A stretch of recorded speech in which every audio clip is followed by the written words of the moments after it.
In today's video, I am going to teach you how to send email from a Gmail account with Python. Before you write any Python code, you need to prepare your Gmail account the right way. Google blocks many basic sign-in attempts from automated scripts, so the safest and most reliable approach is to use an app password. This only works after you turn on two-step verification, so we will start there. First, open your web browser and go to your Google account security settings. Make sure you are signed in to the Google account you plan to send email from. Once you are on the security page, take a moment to look for the section related to signing in to Google.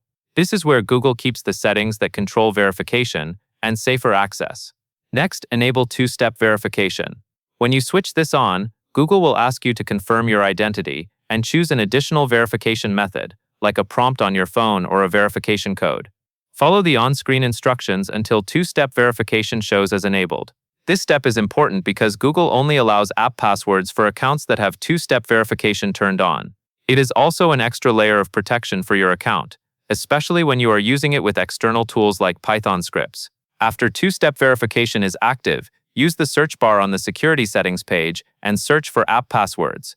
If you do not see it right away, double-check that you are still in the correct Google account and that two-step verification is fully set up. In some cases, certain account types may restrict this feature, but for most standard accounts, it will appear in the security options. When you open app passwords, you will be prompted to create a new one.